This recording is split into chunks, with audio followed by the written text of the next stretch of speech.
Good morning అందరికీ నమస్కారం. ఈరోజు ఉదయం నేను ఒక ఎఫ్ఐఆర్ మన మీడియా మిత్రులే పంపించారు.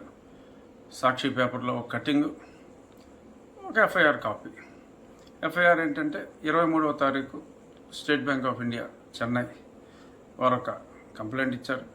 24వ తారీఖు దాన్ని ఎఫ్ఐఆర్ చేశారు. సో కంటెంట్ అది. ఆ ఎఫ్ఐఆర్లో ఏమైనా ఉందంటే, మామూలుగా ఎఫ్ఐఆర్లు ఎలా ఉంటాయంటే, ఒకవేళ కంప్లైనెంట్ బై మిస్టేక్ దున్నపోతు ఈనింది అని అంటే ఎఫ్ఐఆర్లో అదే ఉంటుంది. దున్నపోతు ఈనింది, maybe you're going to investigate అని చెప్తారు. సో ఆ రకంగా వాళ్ళు గతంలో, ఇప్పుడు సాక్షి పేపర్లో ఏమనుందంటే, వేరే పేపర్ రాశాడు అనుకోండి, ఇదిగో ఈ రకంగా ఇలాగ ఎఫ్ఐఆర్ బుక్ అయిందని రాస్తాడు. మా సాక్షుడు గతంలో ఒకసారి ఇలాగ రేట్లు జరిగిన విషయం మీ అందరికీ తెలిసింది. అప్పుడు తాటికి అంత అక్షరాలతో రాశారు, ఏదో ప్రయత్నాలు చేసుకున్నారు. సరే, అది జరిగినా జరగకపోయినా ఏంటంటే, మా సాక్షి తెర వెనుక యజమానికి, మరి మా పార్లమెంట్కే చెందిన ఒక ఎంపీ, ఆజానుబాహుడైన ఒక ఎంపీ ద్వారా మరి ఆయన మరి ఏదో రూలింగ్ పార్టీ, కేంద్రంలో రూలింగ్ పార్టీ ఎంపీ సహకారం కూడా ఉంది అని అంటున్నారు. వీరు కలిసి మరి స్టేట్ బ్యాంక్ ఆఫ్ ఇండియాలో ఒక ఆయన తెలుగువారు ఒక మేనేజింగ్ డైరెక్టర్గా ఉన్నారు. వారి సహకారంతో ఈ రకంగా ఒక కంప్లైంట్ పెట్టారు. ఎస్బీఐ వచ్చి ఆ బ్యాంకులో చాలా least consortium partner. Major consortium partners చాలామంది ఉన్నారు. అసలు ఈ కంపెనీ 2 సంవత్సరాలుగా ఎన్సీఎల్టీలో ఉంది. ఈ కంపెనీకి నాకు రావాల్సిన బాకీల గురించి నేను తమిళనాడు ఎలక్ట్రిసిటీ బోర్డుని వైండప్ చేయాలన్న కేసు ఎన్సీఎల్ఏటీలో ఇంకా పెండింగ్లో ఉంది. వాళ్ళు ఏదో సెటిల్ చేసిన అమౌంట్ ఇవ్వలేదు. ఆ కంటెంప్ట్ పిటిషన్లు కూడా ఉన్నాయి. ఇంతలో మరి ఎన్సీఎల్టీకి, ఎందుకంటే 2 క్వార్టర్లు దాటిన తర్వాత ఎన్సీఎల్టీకి వెళ్ళటం సహజం. ఒకసారి ఎన్సీఎల్టీకి వెళ్ళిన తర్వాత కంపెనీ మీద మాకు కంట్రోల్ ఉండదు. మరి వాళ్ళు ఒక ఆడిట్ రిపోర్ట్ సబ్మిట్ చేసేమన్నారు. ఆడిట్ రిపోర్ట్ కాపీ ఇవ్వమని చెప్పి కూడా మేము ఎన్సీఎల్టీని కోరటం జరిగింది. నాకు ఇవ్వని ఆడిట్ రిపోర్ట్ ఇన్ఫర్మేషన్ ఏదో అడిగామని, అడిగితే ఇన్ఫర్మేషన్ ఇవ్వలేదని. So there is a conspiracy between one MP and the unseen owner of Sakshi, who is also in a very prime position in the state now. వీళ్ళందరూ కలిసి ఒక కాన్స్పిరసీ చేసి వేశారు. Nothing to worry. A company B కంపెనీకి అప్పించిందండి. అప్పిస్తే B company తీసుకొచ్చినప్పుడు ఈ కంప్లైంట్ ఇచ్చిన B company banker happy. But అందులో మళ్ళీ కొంత ఏ కంపెనీకి తీర్చామనుకోండి, దీన్ని డైవర్షన్ అంటున్నారు. ముందు ఏ కంపెనీ బి కంపెనీకి ఇచ్చిందని డైవర్షన్ అన్నారు. ఇప్పుడు బి కంపెనీ ఏ కంపెనీకి ఇచ్చిందని డైవర్షన్ అన్నారు.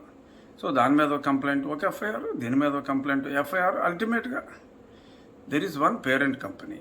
ఆ కంపెనీ, పవర్ కంపెనీలో ఏంటంటే, దేనికి అది సెపరేట్ పీపీఎల్ ఉంటాయి కాబట్టి, ఒక సెపరేట్ ఎంటిటీ ఉండాలి కాబట్టి, పేరెంట్ కంపెనీ ఒకటైనప్పటికీ సెపరేట్గా ఎస్పీవీలు ఉండటం అనేది పవర్ బిజినెస్లో సహజం.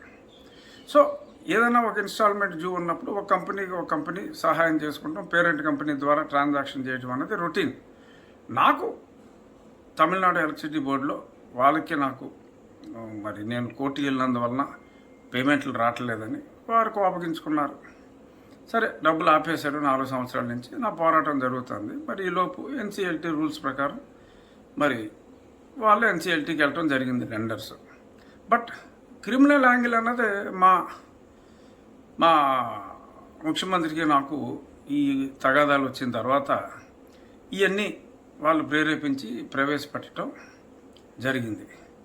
ఇక్కడ అర్థం కాని విషయం ఒకటి ఏంటంటే, మరి 23వ తారీఖు గతంలో కూడా పిఎన్బి చైర్మన్ని మరి ఆజానుబాహుడు మా ముఖ్యమంత్రి కలిశారు.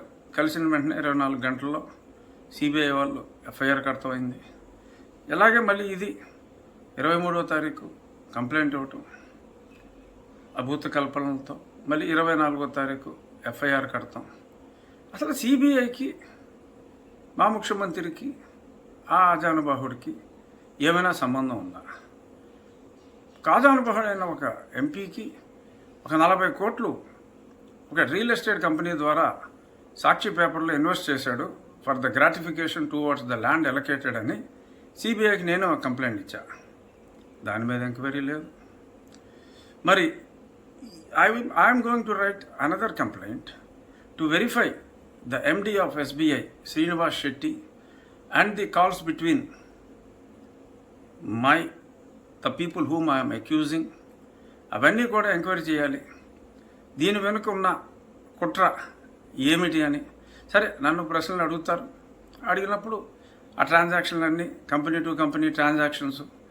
నేనేమి ఇప్పుడు ఆ 33 ఛార్జ్షీట్లో లాగా అంతా ఓపెన్గా ఏ కంపెనీ బి కంపెనీకి అప్పిచ్చింది, మళ్ళీ కొంత తీర్చింది, అవుట్ స్టాండింగ్స్ ఉన్నాయి. అవన్నీ కూడా it's there in black and white. నేనేమి ఇక్కడి నుంచి రూపాయి షేర్కి 1000 రూపాయలు పెట్టించి డబ్బులు విదేశాలకు పంపించి అక్కడి నుంచి మళ్ళీ ఇక్కడికి రప్పించి పేపర్ కంపెనీలు పెట్టలేదు. అన్నీ జెన్యున్ కంపెనీస్. ఇప్పుడు ఈ ఎఫ్ఐఆర్ కట్టిన కంపెనీ 2009 నుంచి ఆపరేషన్లో ఉంది. చాలా సక్సెస్ఫుల్గా చాలా సంవత్సరాలు రన్ అయింది. 70% ఆఫ్ ద లోన్ కూడా రీపే అయిపోయింది. ఎసెట్ అలాగే ఉంది. సరే, మరి ఈ రకంగా అభియోగాలు వచ్చినప్పుడు ఆన్సర్ చెప్పాల్సిన బాధ్యత నా మీద ఉంది. సో కాబట్టి నేను ఆన్సర్ చెప్తాను. కానీ మరొక పక్క ఆయన సిబిఐ కోర్టుకు రాడు. ఆ రిబ్బన్ కటింగ్లు ఈ రిబ్బన్ కటింగ్లు అదే ఫ్రైడే చేసుకుంటాడు. మరి అయినా సరే నోరు మెదపకుండా సిబిఐ ఉంటూ మరి వీళ్ళు ప్రేరేపించిన బ్యాంకర్లు కంప్లైంట్ ఇచ్చినప్పటికీ మళ్ళీ వాళ్ళు కూడా ఇంత ఫాస్ట్గా రావాలంటే మరి కోర్టుకు రాకపోయినా మరి వారి మీద సిబిఐ ఇంత నిర్లిప్తత వ్యవహరిస్తే ఏదైనా సంబంధం ఉందా వాళ్ళకి వీళ్ళకి, ఆ కేసుల సంగతి అంతేనా అన్న అనుమానం చాలామంది మధ్యలో రావటం సహజం. I will cooperate. Whatever information they want, I will give. And I urge the CBI to make an inquiry between the conversation between Punjab National Bank CMD and one MP from my party and my CMO, and also with Srinivas Shetty, and the calls between that particular MP and my CMO also shall be inquired. And why, even if the Chief Minister is not attending the court cases by having some excuse openings, why is he not being called? ఇదంతా కూడా enquiry చేయాలని. సరే, నేను అడిగితే enquiry చేసినా చేయకపోయినా I think sooner or later justice would prevail. And కొంతమంది social organisation వాళ్ళు ఇవాళ మెసేజ్లు పెట్టారు. అంటే కొత్తగా నేను కంప్లైంట్ ఇచ్చిన ఒక ఆర్గనైజేషన్ వాళ్ళు ఫైన్. సరే, మా వైకాపా శ్రేణులు కొందరు సునకానందం పడతారు. అతిగా సునకానందం పడకండ్రా. ఏదో సినిమాలో చిరంజీవి గారు చెప్పినట్టు క్రాకడైల్ ఫెస్టివల్ హెడ్ రెడీగా ఉండండి. చూద్దాం అల్టిమేట్గా ఏం జరుగుతుందో చూద్దాం. Thank you.